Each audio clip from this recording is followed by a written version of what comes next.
Mesdames, Messieurs, bonjour.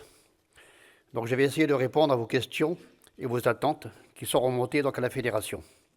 Des questions individuelles ont été traitées lors des réunions de secteur. Le premier sujet, donc, vous nous sollicitez concernant la dématérialisation des documents, règlements intérieurs et de chasse et compte rendu d'Assemblée générale et autres.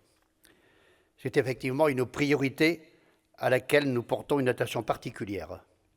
Cependant, la mise en place de la dématérialisation des documents, appelés vulgairement les RIC et les comptes rendus d'Assemblée générale et autres, nécessite des développements informatiques conséquents, notamment en termes d'adaptation et de mise à jour des systèmes existants.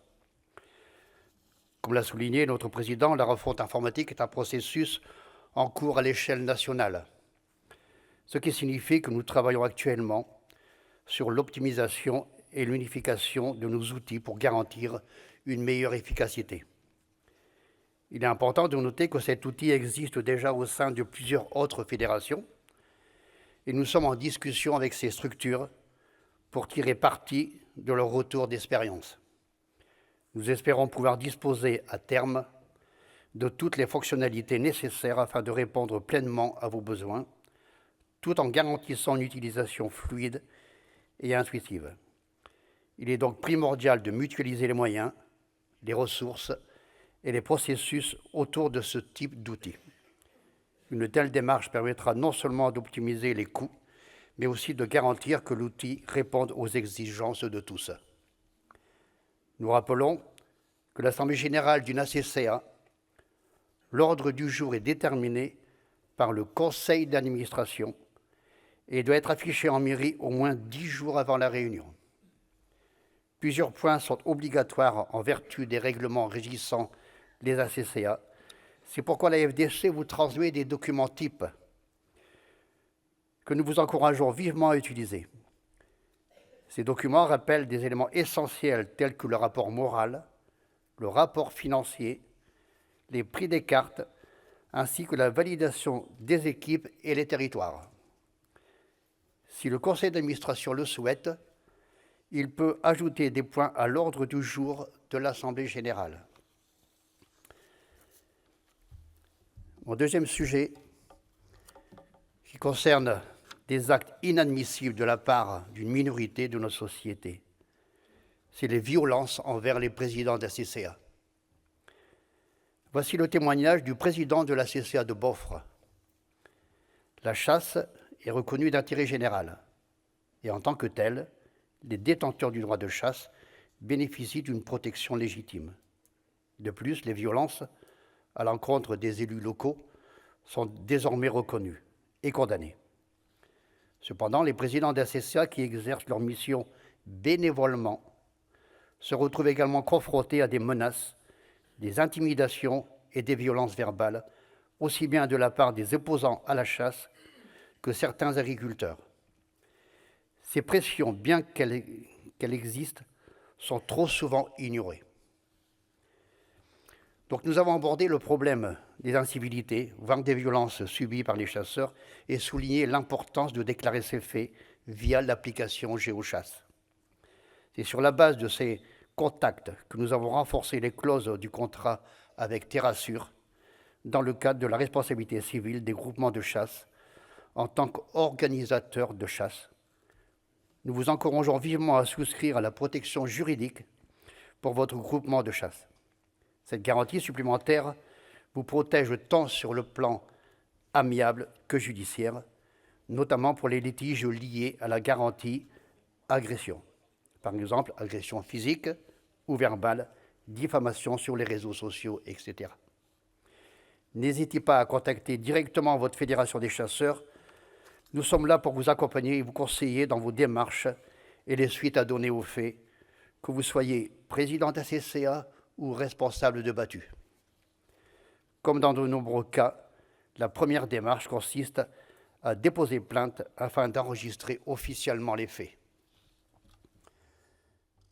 Notre deuxième sujet, lors des réunions du secteur, vous avez insisté à plusieurs reprises sur l'importance de connaître avant vos assemblées générales le montant des dégâts sangliers à la charge de chaque ACCA afin d'établir un budget prévisionnel Cette donnée est essentielle pour fixer les cotisations des adhérents. Or, elle ne nous est communiquée qu'en juillet, une fois les assemblées générales passées, ce qui complique notre gestion. Serait-il possible d'obtenir, à défaut d'un montant exact, une estimation anticipée pour mieux nous organiser? Nous avons demandé aux services concernés de fournir dans les plus brefs délais un état, bien que provisoire, de la situation de la dette et des dégâts pour chaque commune. Nous envisageons de vous fournir via intranet toutes les informations nécessaires afin de faciliter l'élaboration de votre budget. Troisième sujet, très à l'ordre du jour, le loup et les conséquences indirectes de la protection des troupeaux et la présence des chiens protecteurs. Les chiens de troupeau jouent un rôle crucial dans la gestion et la protection des troupeaux d'animaux, dans les zones rurales et les exploitations agricoles. Cependant, plusieurs problèmes peuvent survenir concernant ces chiens, tant pour les éleveurs que pour les communautés environnantes.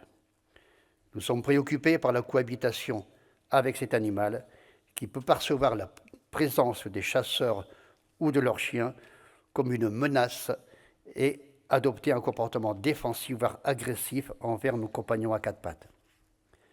L'Ardèche est en première ligne face à l'expansion du loup et les éleveurs ont la possibilité de bénéficier d'aide pour l'acquisition de ce type d'animal, ce qui n'est pas nécessairement limité à la race patou, mais inclut également d'autres races plus imposantes. Certains présidents de fédérations du Sud-Ouest ont interpellé le président de la Fédération nationale des chasseurs au sujet de la présence de plus de 1500 chiens dans leur département. Sur le terrain, nous observons déjà des tensions et dans certains cas, ces chiens semblent être utilisés comme un moyen pour empêcher les chasseurs d'accéder à des propriétés, bien que cela reste limité. Nous faisons face ici à un réel problème d'accessibilité au territoire pour les détenteurs de droits de chasse. Nous vous encourageons à favoriser les discussions avec les agriculteurs-éleveurs afin de mieux gérer les conflits et les tensions autour de l'utilisation de ces chiens de troupeau, de nous informer des points sensibles afin que l'on échange avec la Chambre d'agriculture en charge de la gestion de ce dossier, notamment du suivi des propriétaires de chiens. Concernant les assurances des chiens et des frais, la fédération peut-elle réellement prendre en charge financièrement les dégâts? Il est important de rappeler qu'une fédération n'est pas une compagnie d'assurance. Le Code de l'environnement ne prévoit pas explicitement que les fédérations départementales des chasseurs puissent financer les frais vétérinaires liés aux blessures causées par les sangliers. Nous n'avons pas vocation à financer des biens privés. Pour donner un ordre de grandeur, avec 650 équipes et un coût moyen estimé à 1 000 € par équipe, et encore, ce chiffre est sans doute sous-évalué. Cela représenterait une dépense dépassant les 700 000 €, voire 1 million d'euros. Une telle prise en charge rendrait la validation départementale plus coûteuse que la validation nationale. Dans ce contexte, la solidarité s'organise à l'échelon de chaque équipe, que ce soit à Annonay ou à Roche-Colombe. Concernant la maladie d'Ojeski, cette maladie virale, bien connue dans le nord de la France, ne nous concernait pas jusqu'à récemment. Cependant, il y a 2 ans, une meute de chiens a été touchée dans la Drôme, suivie de la saison dernière par un élevage de sangliers en Haute-Loire. Dans ces 2 départements, des analyses sanguines réalisées sur des sangliers ont révélé que 10 à 15% d'entre eux avaient été en contact avec la maladie, notamment dans le sud-ouest de la Drôme, secteur de Grignan, Pierrelatte, Montélimar et en Haute-Loire. Il est important de préciser qu'un sanglier présentant une sérologie positive n'est pas nécessairement malade. Cela signifie simplement qu'il a été en contact avec le virus, témoignant ainsi de sa circulation. À ce stade, ces sangliers ne sont pas contagieux pour les chiens de chasse. En Ardèche, aucun cas n'a été détecté chez les chiens. Pour surveiller la propagation de la maladie, une centaine de prélèvements sanguins a été réalisée par les chasseurs sur les communes de Bourg-Saint-Andéol, Gras, Maïs et Salavas-Vanias. Ces échantillons sont en cours d'analyse. Dès la prochaine saison, l'ensemble du département sera concerné par cette surveillance. Nous vous tiendrons informés dès que les résultats seront disponibles. Les chiens contractent le virus en consommant du sang de sanglier contaminé. Par précaution, il est essentiel de ne plus donner de viande de sanglier cru. La cuisson permet d'éliminer le virus. À noter également que cette maladie ne présente aucun danger pour l'homme. Un vaccin existe pour les porcs domestiques et a été testé sur un échantillon de chiens, mais les résultats ne permettent pas encore de conclure quant à son efficacité protectrice. La Fédération nationale des chasseurs envisage de collaborer avec un laboratoire pour développer un vaccin spécifique aux chiens. Toutefois, la mise au point d'un tel vaccin dépend largement des investissements et de la demande, un enjeu qui dépasse aujourd'hui nos frontières. Concernant la chevrotine, en mars 2024, lors des réunions de secteur, nous vous avions présenté la boîte à outils sanglier, incluant notamment l'utilisation de la chevrotine. Après en avoir débattu lors de ces rencontres, le conseil d'administration de la fédération n'a pas jugé nécessaire d'activer ce dispositif. En conséquence, nous n'avons pas formulé de demande pour intégrer cette option dans notre département. Un arrêté ministériel autorise toutefois l'emploi de chevrotine pour le tir du sanglier en battu durant 3 saisons cynégétiques, c'est-à-dire 2024-2025 à 2026-2027. Mon dernier sujet, qu'a-t-on fait avec les pompiers suite à l'intervention du colonel Vincent Honoré, directeur du SDIS?